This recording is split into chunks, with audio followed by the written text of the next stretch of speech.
Dominical. Sejam bem-vindos e que Deus possa nos abençoar nesta manhã. Vamos orar então, irmãos, para que a gente possa iniciar o nosso estudo e que Deus nos abençoe. Deus querido e amado, nós queremos louvar o Teu nome e agradecer ao Senhor por tudo que o Senhor nos tem permitido e que tenhamos do Senhor a direção para esse momento de estudo da Palavra de Deus. Quando vamos estar encerrando toda a ênfase desse trimestre que nos levou a pensar no Deus que nos abençoa, no Deus que é Deus de todas as coisas, Criador de todas as coisas, mas principalmente o Deus da salvação. Obrigado por este momento de culto e de estudo da Tua Palavra. Nós que aqui estamos no santuário, os irmãos que estão à distância, mas participando deste momento, sejam abençoados pelo Senhor. Oramos em nome de Jesus. Amém. Queridos, nós vamos fazer inicialmente uma retrospectiva rápida das lições que estudamos durante esse trimestre. Então você vai acompanhar, nós vamos colocar aqui na tela e você vai acompanhar em casa também. Nós vamos ter aqui este momento de lembrar dos assuntos principais que estudamos durante esse trimestre. Durante esse trimestre, nós estudamos o tema Doutrina de Deus. Esse foi o tema que a gente estudou durante todo esse trimestre, né? A doutrina de Deus. E o versículo-chave do estudo desse trimestre é de Romanos capítulo 11, versos 32 e 34, que diz: ó profundidade das riquezas, tanto da sabedoria como da ciência de Deus, quão insondáveis são os seus juízos, e quão inescrutáveis os seus caminhos. Porque quem compreendeu a mente do Senhor? Ou quem foi o seu conselheiro? Paulo, ao escrever aqui estes dois versículos e todo o texto que ele escreve aos Romanos, ele está tratando da relação de Deus, né? Como nós compreendemos Deus na sua manifestação. E aqui ele traz para nós exatamente, resumidamente, um conceito de Deus, não é? O Deus que é profundo, o Deus da sabedoria, o Deus da ciência, um Deus que é insondável, um Deus que é justo, e um Deus que mostra-nos o seu caminho, e um caminho que é claro para os nossos pensamentos, um Deus que tem a mente, né, voltada para a eternidade, e por isso ele compartilha a eternidade conosco, que é o tema da lição desta manhã, propriamente dito, quando chegarmos lá. E o Deus que é conselheiro, manifestado todas estas categorias, né, todas essas características na pessoa do seu Filho Jesus Cristo, que sem dúvida nós sabemos quem é Jesus e como ele tem se manifestado, né, às nossas vidas, e como ele realmente participa conosco daquilo que é revelação de Deus para as nossas vidas. Vamos seguir então? A doutrina de Deus. O Deus que criou a humanidade precisa ser conhecido. Então, o objetivo geral do ensino desse trimestre é nos levar a conhecer Deus.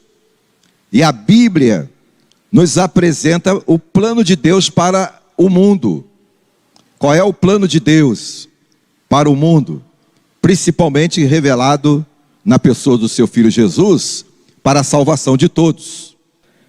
Este foi o tema da revista Compromisso, que é a revista que estudamos em nossa igreja, revista esta produzida pela Convenção Batista Brasileira, que é estudada em muitas igrejas também do nosso Brasil, igrejas batistas do nosso Brasil. Vamos lá, a lição de número 1. A lição de número 1 tratou do Deus único e eterno. Ou seja, não há outro Deus. Exatamente isto que a lição de número 1 quis trazer para nós. E mostra-nos aqui em Êxodo 15, 2, de que essa era a visão do povo de Israel. O povo de Israel celebrava a pessoa de Deus, entendendo Deus único e eterno. Então, esta é, de forma bem resumida, o que tratou a lição de número 1. A lição de número 2. A lição de número 2, nós pensamos no Deus que é criador. O Deus que criou todas as coisas. E foi muito bem debatida todas as lições por todos os professores que passaram aqui. E a estes também queremos aqui estender o nosso agradecimento, não é? E cada um deles trouxe para nós as lições que estavam baseadas nos temas abordados. Então a lição de 2 foi Deus Criador. Salmo 104, verso 31, que era o texto básico desta lição, levando-nos a reconhecer que Deus, como Criador, Ele é sustentador e governador de todo o universo, de toda a vida, das nossas vidas e de toda a obra criada. Foi isso que a gente enfatizou na lição 2. Lição 3. Na lição de número 3, nós pensamos no Deus poderoso. No Deus que é poder. Poder apresentado para nós nesse texto como onipotente. Ele não é o Deus poderoso, e a palavra poderoso aqui para nós, ela pode ter uma ideia resumida a respeito de Deus. Então a palavra onipotente mostra-nos um Deus plenamente poderoso, plenamente poderoso. 2 Samuel 22, 31 foi o texto básico que nos levou a compreender a onipotência de Deus em sua manifestação e soberania no mundo e também em nossas vidas. Lição de número 4. Na sequência do Deus poderoso, o Deus onisciente e onipresente. Então, ela foi dividida exatamente nessas duas partes, o Deus onipresente e o Deus onisciente. Ou seja, o Deus que está presente em qualquer lugar e diante de qualquer circunstância, e o Deus que conhece todas as coisas, o passado, o presente e o futuro. E o Salmo 139, verso 14, era o texto básico, nos levando a compreender essa onisciência e esta onipresença de Deus diante da nossa relação com Ele e a relação dele conosco e no mundo. E a lição de número 5 traz-nos, não é, o Deus Santo. O Deus Santo. Santo em toda a sua plenitude. Levítico capítulo 11, versos 44 e 45. O que consiste a santidade de Deus? Consiste na santidade plena. O Deus que é santo sobre todas as coisas e que nos revela a sua santidade e nos comunica a sua santidade, nos convidando a sermos também santos.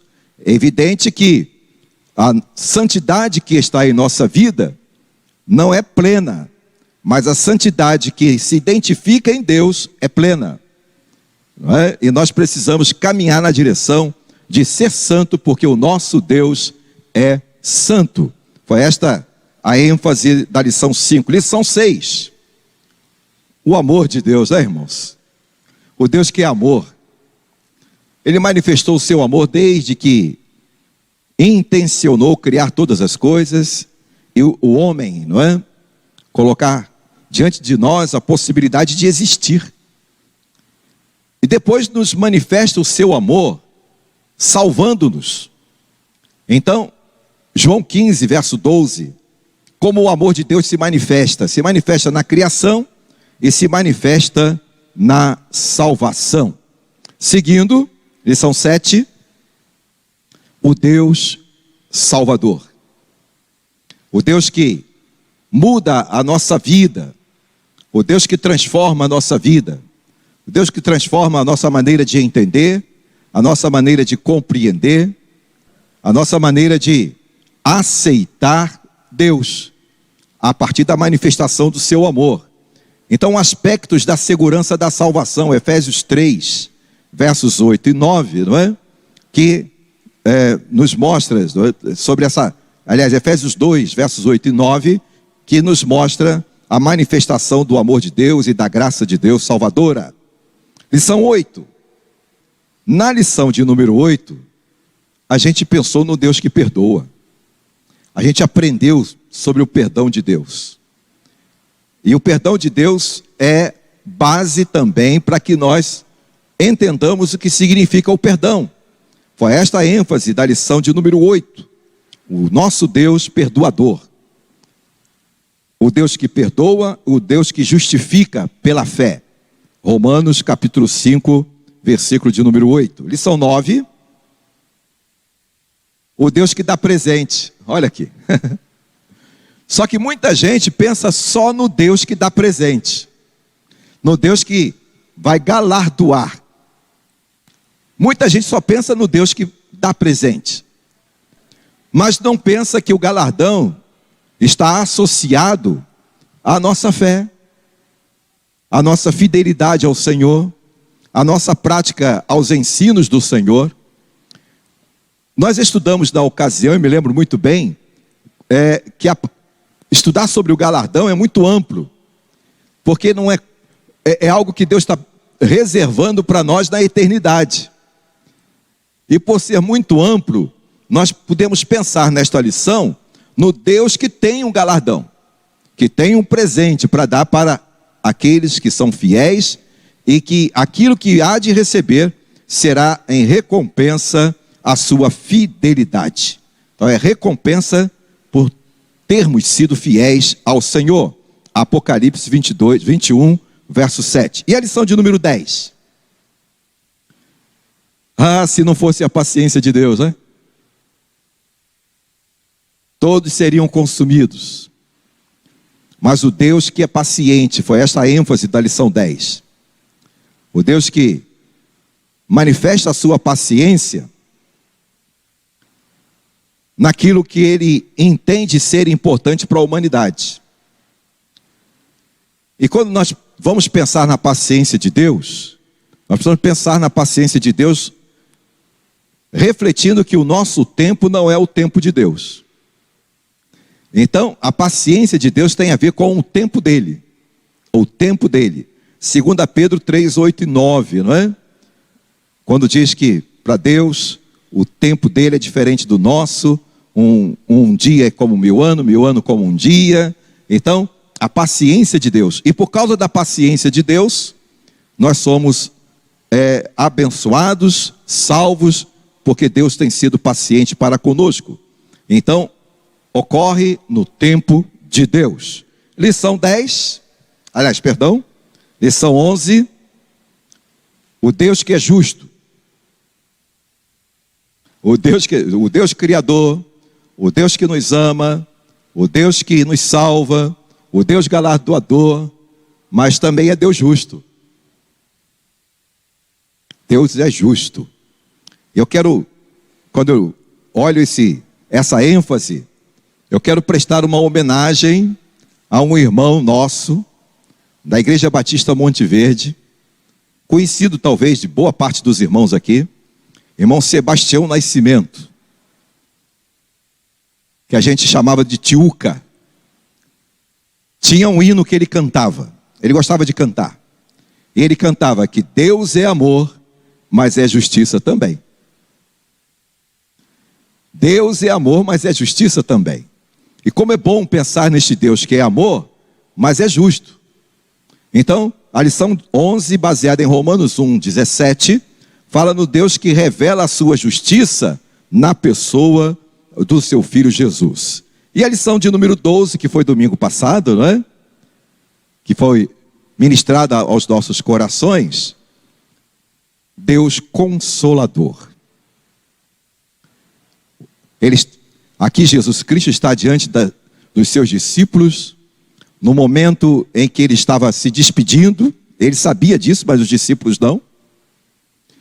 E olhando para o coração dos discípulos, disse: eu vou, mas vou enviar aquele que há de trazer o consolo. Mas virá aquele que há de dirigir, consolar, orientar, aquele que há de alguma forma, conduzir o homem ao entendimento da salvação e convencê-lo do pecado, da justiça e do juízo.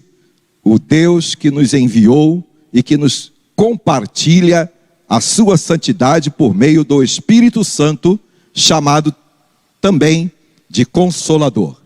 Então esta foi a ênfase do texto de lição 12, que foi domingo passado, não é? A ação do Espírito Santo de Deus na vida da igreja e dos crentes. João 14, 26. Agora, vamos chegar na lição de hoje. Então, assim nós fizemos uma retrospectiva, não é? Das lições que foram estudadas, e se você voltar a cada uma delas, vai acrescentar alguma coisa a mais, não é? Daquilo que fizemos aqui como retrospectiva. Mas a lição de hoje, que é a última lição do trimestre, e que nós agradecemos muito a Deus, não é? Ter estudado este tema durante todo esse trimestre, é o Deus vida eterna. O Deus que é vida eterna. E o objetivo de estudarmos a lição de número 13 é trazer-nos à memória tudo aquilo que já estudamos, mas pensar que a vida eterna é garantida. A vida eterna é garantida. O outro objetivo é que a vida eterna se manifesta na vida do crente desde já. A vida eterna, é claro que é algo para o futuro de todos aqueles que são salvos, mas ela começa a se manifestar desde já, através das ações de boas obras, né, que cada um de nós é convidado a praticar, porque fomos salvos, porque já temos a vida eterna. E também o outro objetivo da lição de número 13 é nos esclarecer que, se Deus é eterno, a palavra dele também é eterna. A palavra dele é eterna. Então são os três principais objetivos da lição de número 13. O versículo texto áureo, né, que a gente costuma dizer que é o texto de ouro, está exatamente em Apocalipse 22, 14, que é um dos textos base da lição desta manhã, dessa nossa EBD presencial, e também para você que está em casa, não é? Mais uma vez, quem chegou depois, seja bem-vindo, né? Os irmãos que chegaram aqui e que chegaram também depois em sua casa, sejam bem-vindos, participem conosco. Esse é o texto áureo da lição de hoje. Bem-aventurado aqueles que guardam os seus mandamentos, para que tenham direito à árvore da vida e possam entrar na cidade pela porta.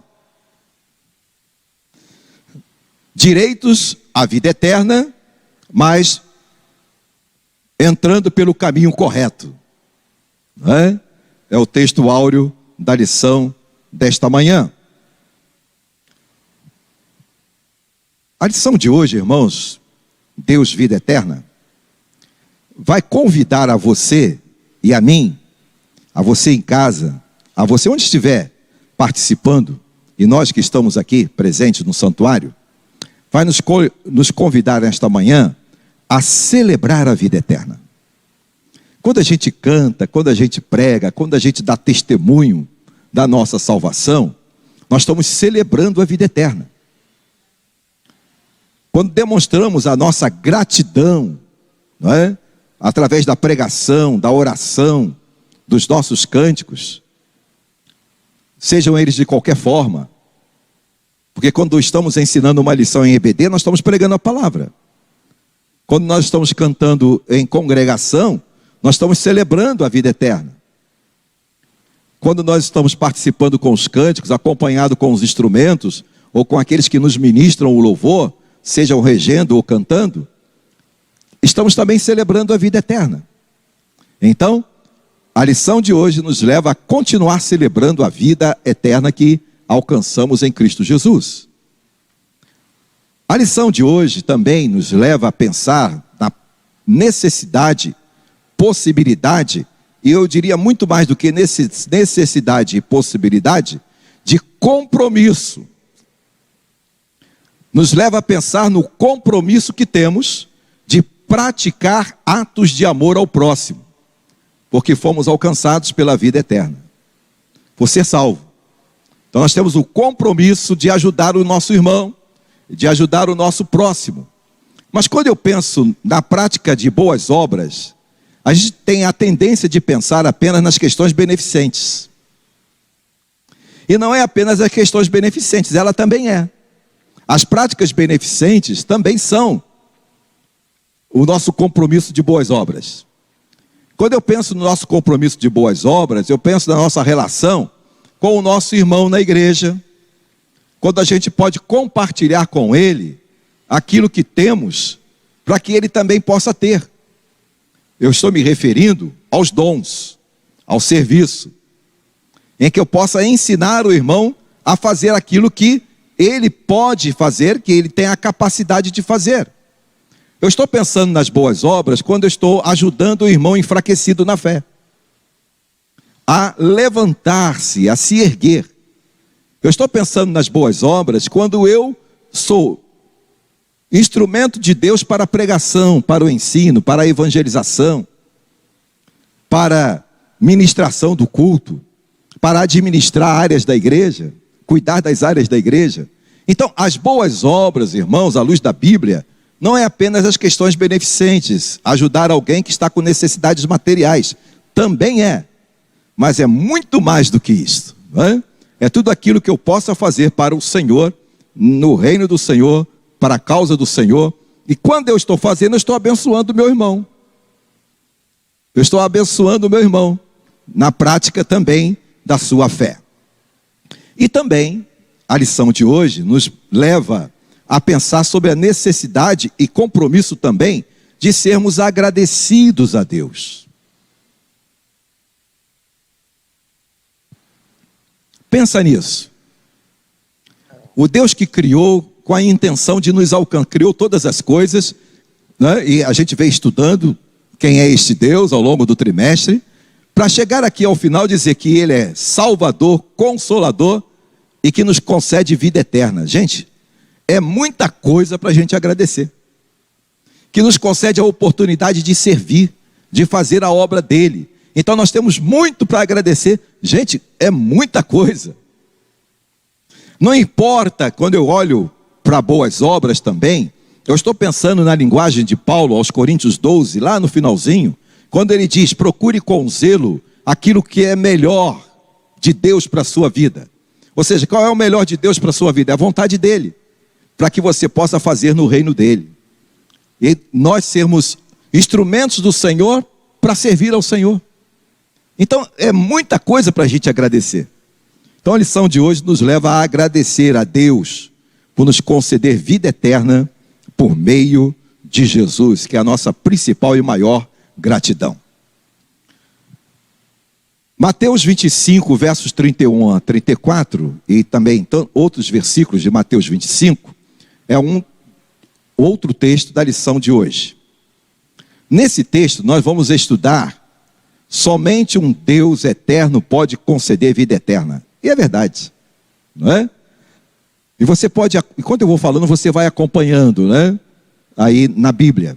E uma das razões porque eu estou sendo um pouco mais rápido hoje é porque nós temos algo para fazer depois da Assembleia, né? Aliás, perdão, depois da EBD, que é a nossa Assembleia. Então, por isso, eu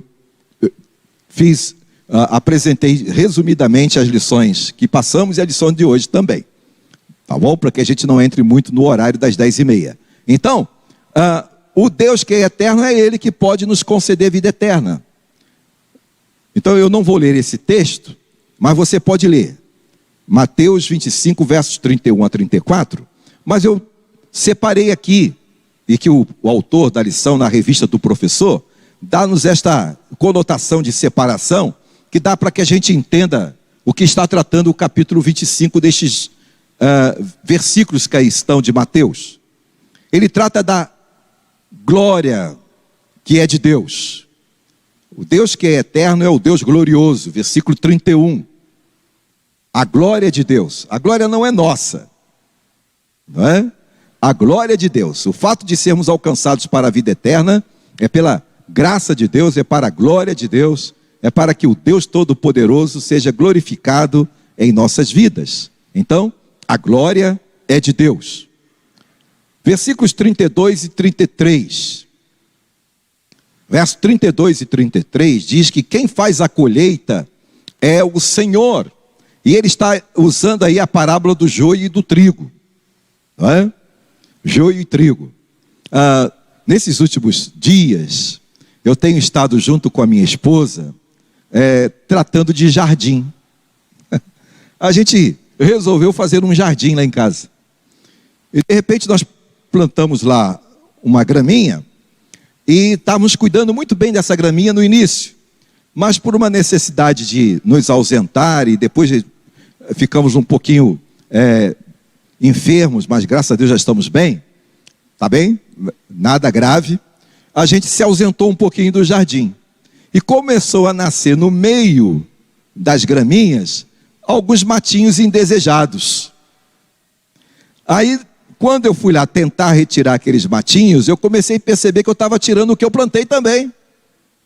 Aí eu lembrei da parábola que Jesus contou aqui. Deixa crescer junto, depois você vai ver quem é quem, e vai tirar aquilo que não serve e deixar o que serve. Então é exatamente isso que Jesus está ensinando para nós aqui, na parábola do joio e trigo. Deixa crescer junto, depois virá aquele que saberá o que é bom e o que é ruim. Quem é aquele? O Senhor. E vai separar o que é ruim, o joio, e deixar o trigo, e o trigo vai para o celeiro e o joio vai ser queimado. Não é? Então, a colheita é do Senhor, irmãos, não é da igreja. A igreja, ela está exatamente no contexto de ser esta que há de ser colhida pelo Senhor, não é? Pelo Senhor da vida eterna. Versículo 34, parte A, vai nos trazer a ideia e o entendimento de que a recompensa, como eu disse lá a respeito do estudo do galardão, não é para qualquer um, não. A recompensa é para os fiéis. E qual é o principal galardão do crente? É a vida eterna, irmão. Tá? Não vamos entrar no mérito de que haverá galardão. Claro, isso a gente estudou lá. Haverá sim. Como isso vai ser feito, vamos esperar, porque Deus está nos dizendo que é surpresa a questão do galardão. Mas, verso 34 diz que todos os fiéis serão recompensados. E o verso 41, parte B, diz que o Deus é aquele, o Deus da vida eterna, é aquele que age em favor de quem? Dos justos. Ele age em favor do justo, exercendo o seu juízo sobre os ímpios e salvando os justos.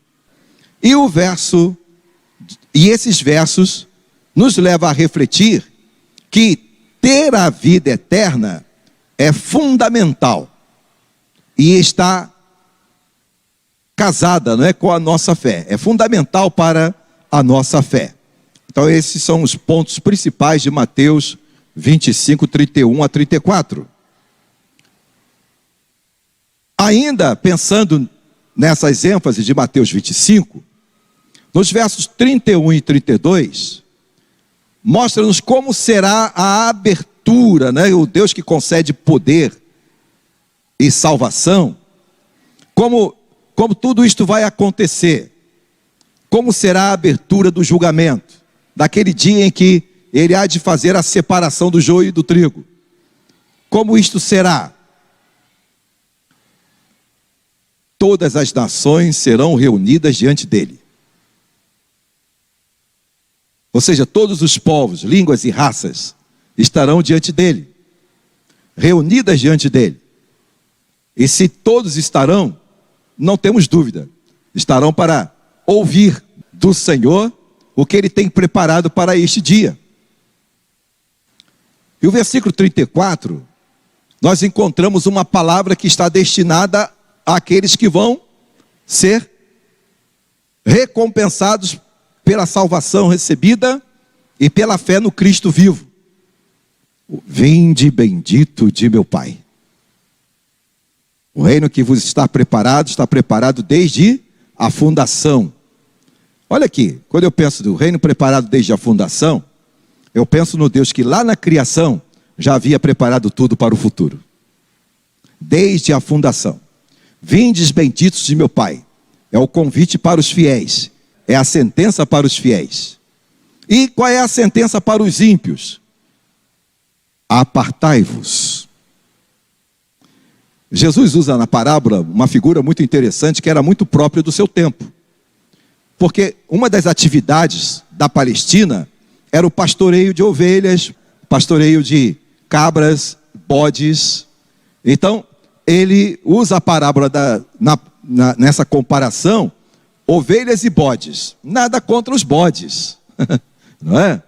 Mas ele é apresentado aqui numa forma figurada. Quando ele diz, assim como o pastor separa a cabra dos bodes, as ovelhas dos bodes, assim será naquele dia. O Senhor há de separar as ovelhas dos bodes, não é? Colocando-o à direita e à esquerda. E as ovelhas ele vai dizer, vinde benditos de meu Pai. E aos bodes ele vai dizer, apartai-vos. Parece uma figura meio tosca, não é? Mas Jesus sempre usava figuras que eram próprias do entendimento do seu tempo. Eu não sei que figura ele usaria hoje.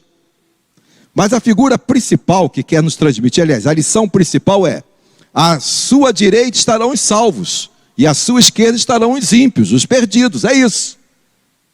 Aos salvos ele dirá, vinde, e aos perdidos ele dirá, apartai-vos. E chega a dizer, não vos conheço.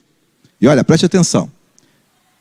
A palavra de Deus diz que muitos vão até querer justificar. Senhor, eu estava lá na igreja pregando, eu estava na igreja expulsando o demônio, eu estava na igreja curando os enfermos, eu estava fazendo isso.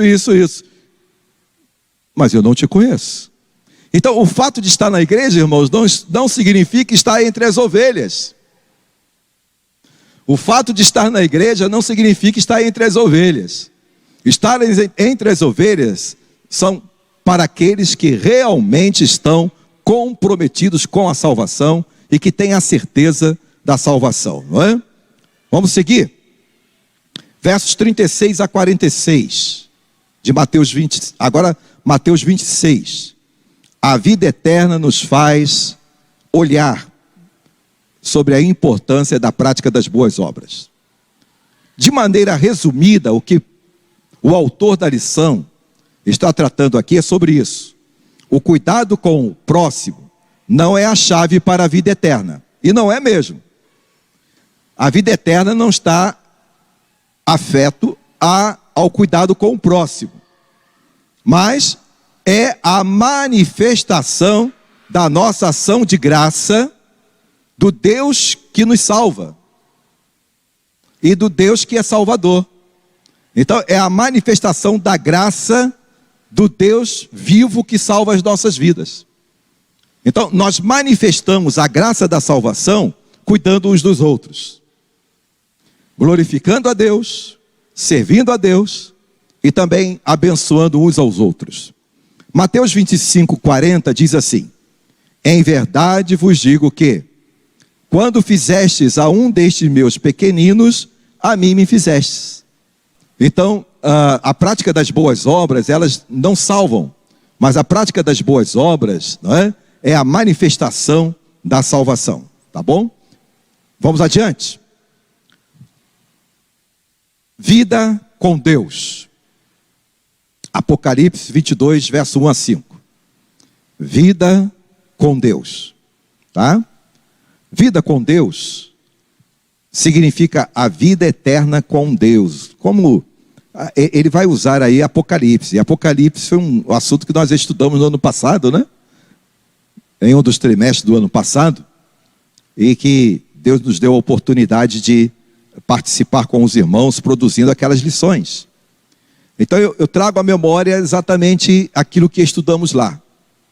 Quando nesse texto falo de 3 grandes pontos importantes da visão que João traz, né, no Apocalipse sobre a vida eterna com Deus, ele fala do trono de Deus, do rio não é? Da árvore da vida. Ele fala da fronte, onde haverá, não é, o nome escrito, e fala da presença luminosa, não é, do Senhor. Então, o que isto significa quando a gente pensa no Deus que é eterno e que nos concede a vida eterna e ter vida eterna com Deus? Primeiro, a sala do trono, nela se destaca como um rio, como cristal, que sai do trono de Deus e flui naturalmente, emanando bênção e vida para sempre. Então, a figura aqui é a figura de um Deus que nos abençoa. E o rio significa o fluir da bênção de Deus, que começa na minha vida quando sou salvo e transcende para a vida eterna. Ok? Então a sala do trono com essa figura do rio, não é? Que jorra, é a bênção de Deus para a nossa vida, como salvos, culminando com a vida eterna. Rio e árvore da vida, bem destacado aqui no Apocalipse, simboliza vida abundante, gloriosa, que está presente na grande cidade, não é? Lugar onde vamos estar com o Senhor, pois Ele é a fonte de toda a vida. O autor faz até um destaque interessante, não é? Ele faz um destaque que no Éden, a árvore da vida não poderia ser tocada. Na eternidade, é da árvore da vida que seremos alimentados. Então é algo que o Senhor já estava preservando lá, como presente para a nossa eternidade. Então, a árvore da vida, simbolizando para nós a abundante graça do Senhor, que começa na salvação e culmina com a vida eterna. O nome na fronte, isso aqui a gente discutiu bastante aqui, né? O nome na fronte. O nome na fronte quer significar, quer enfatizar a identidade de cada crente com o seu Senhor. Na sua forma até de viver, de se relacionar com o Senhor. É este que estarão entre aqueles que estarão vestidos de branco, né? Diante do Senhor, para receber o vinde bendito de meu Pai. Então o nome na fronte não significa literalmente um nome, mas significa a aparência de cada um de nós diante de Deus, de uma vida santificada e que glorifica ao Senhor e que por isso recebe a vida eterna. A magnífica presença do Senhor iluminando todas as coisas. Nós aqui precisamos compreender, não é? Que ali não teremos necessidade de luz como esta que temos aqui. Então significa a presença de Deus nas nossas vidas, que nos permite compreender e entender que estamos participando da vida eterna. Apocalipse 22, então, o Deus eterno tem uma palavra eterna, irmãos. Olha, aqui eu quero pensar que nós temos tudo em nossas mãos.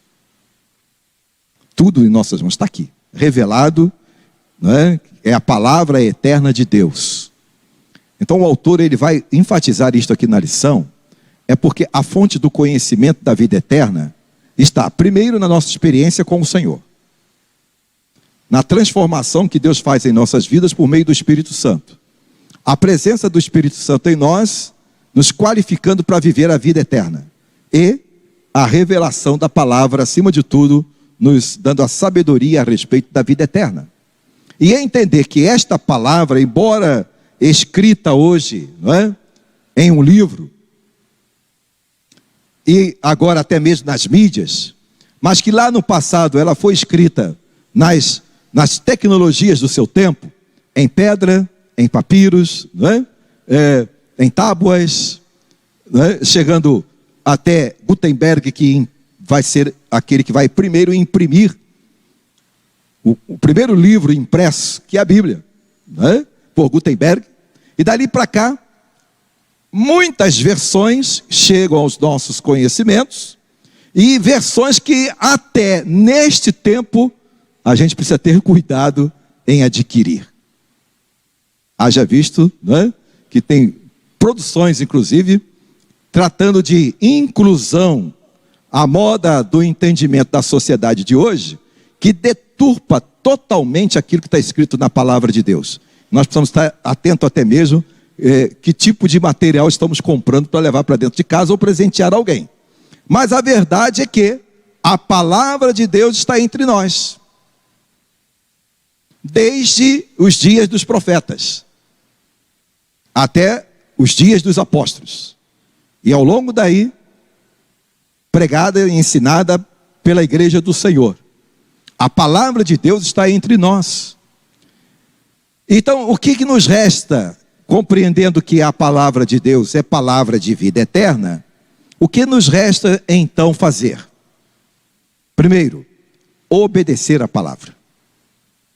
Nós fomos alcançados por esta palavra para salvação e vida eterna. Então nós precisamos obedecer.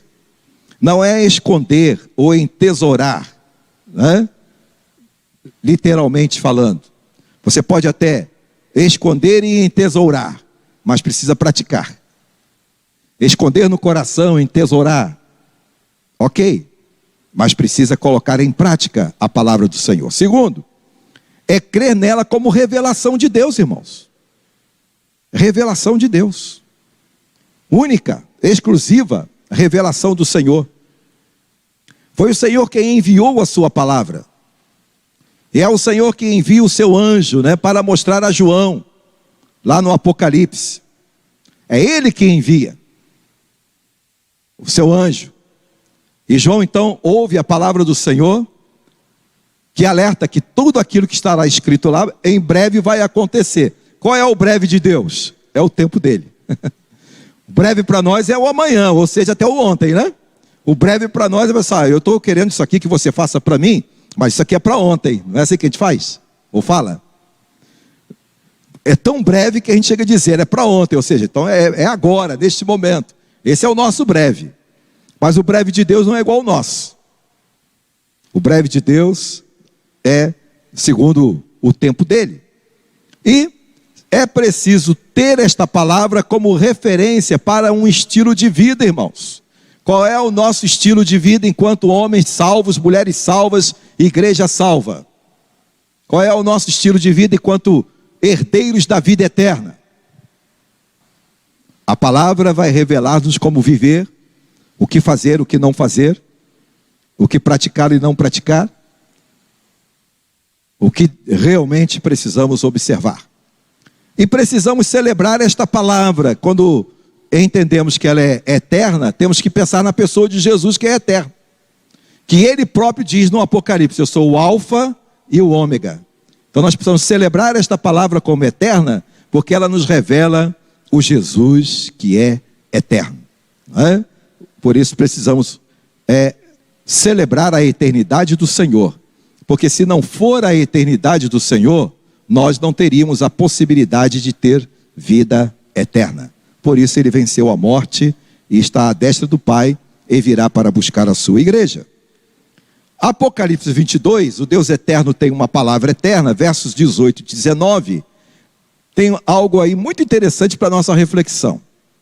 Ele diz, nada deve ser tirado ou retirado e nada deve ser nem acrescentado.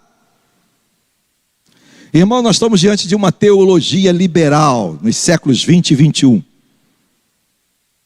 O que é isto? É a vocação da relativização da palavra de Deus. Há uma vocação hoje para a relativização da palavra de Deus. Essa vocação tem sido explanada em todos os campos, não é? Da nossa convivência hoje. E pasme, até mesmo dentro da igreja. Pasme mais ainda de alguns púlpitos. Nem vou falar dos nossos púlpitos, porque eu estaria me incluindo colegas que são meus e que eu sei que eles são fiéis à palavra. Mas eu diria, pasmem, até mesmo de alguns púlpitos. Mensagens, pregações da palavra, relativizando a palavra de Deus, irmãos. que a gente precisa compreendê-la como verdade absoluta. Então, retirar tudo que revela a sabedoria de Deus é prática própria desses que trabalham na direção da relativização da palavra. A criação, o milagre, não é? Então, nós precisamos estar atentos para que não sejamos apanhados, né, nessa direção de relativizar a palavra. Olha uma coisa, algum tempo atrás eu estava visitando uma parenta. E essa parenta que eu visitei, ela foi criada no Evangelho. E sabe, foi até professora de EBD. Mas ela criou seus filhos também foram para a universidade. E ela, nessa visita que eu estava junto com a minha esposa, conversando sobre a criação, ela disse assim para mim: olha, não é bem como está escrito não. A criação, esse haja de Deus lá, não é bem aquilo lá não. É exatamente a ideia que relativiza a palavra de Deus. Irmãos, no haja de Deus foi haja mesmo. O sim de Deus é sim e o não de Deus é não. A palavra de Deus, ela é absoluta. Mas a ideia da teologia liberal relativiza a palavra, minimizando a criação e os milagres do Senhor. Uma outra ideia da relativização é que aquilo que é verdade para mim não é para o outro. Isso filosoficamente pode ter um bom sentido, mas espiritualmente é fatal para as nossas vidas. Temos também a influência mística no nosso tempo. A influência mística, que acrescenta os significados do paganismo às escrituras. Preste atenção, nem retirar, nem colocar. A teologia liberal retira, e a presença mística coloca. Haja vista o quê? Sabe o quê? Você vai entender onde que estamos falando. Rosa ungida, não sei o que ungido, não sei o que lá mais e tal. Então são presenças místicas alinhadas àquilo que o indivíduo quer pregar para justificar o que ele crê. Então é este significado de tirar ou botar. O autor da lição, ele diz assim, a tela seguinte, diz assim: muitos ensinam o que Jesus nunca ensinou e reivindicam que as escrituras nunca as delegou. Isso foi dito do autor, destaquei isso para colocar. Não é? Então muitos querem ensinar o que Jesus não ensinou, retiram, né, ou acrescentam. E querem transmitir alguma coisa que não foi delegado pelo Senhor. Então Apocalipse 22 revela que ambos serão penalizados no julgamento. Quem tira ou quem coloca. Significa dizer que o que está escrito é suficiente para crermos que Deus é eterno, que a salvação do Senhor é eterna em nossas vidas. Portanto, irmãos, qual é a virtude aprendida aqui? Para que a gente possa finalizar a lição desta manhã, o que a gente tem aqui que acrescenta aos nossos corações? A virtude aprendida aqui nesta lição é que precisamos orar sempre, agradecidos a Deus por termos a certeza, convicção da vida eterna em Jesus. Porque é a certeza e a convicção que nos leva a sermos homens e mulheres crentes, fiéis, obedientes, praticantes, que não abre mão, né, da possibilidade de viver o Evangelho do Senhor. Então vamos orar? Deus, muito obrigado pela lição desta manhã. Obrigado, Senhor, porque o Senhor nos tem abençoado.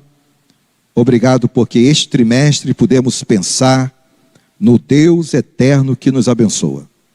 Oramos agradecidos por tudo que pudemos estudar, pela vida dos teus servos que ministraram as lições durante esse trimestre e durante este ano até aqui. E aqueles que ainda hão de estar trabalhando conosco até o final do último trimestre. Ó Deus querido, sejam vidas abençoadas. E nós, alunos, crentes, servos do Senhor, presentes no santuário ou em outro lugar em nossas casas, possamos receber a palavra e entendê-la como importante para as nossas vidas e vivermos a vida que o Senhor nos concede desde já, entendendo que estaremos para sempre com o Senhor. Obrigado por esta manhã e que logo depois teremos as continuidades dos trabalhos da tua igreja, que seja tudo para a glória do teu nome. Oramos em o nome de Jesus. Amém. Obrigado, irmãos. Estamos encerrando assim a nossa EBD de hoje.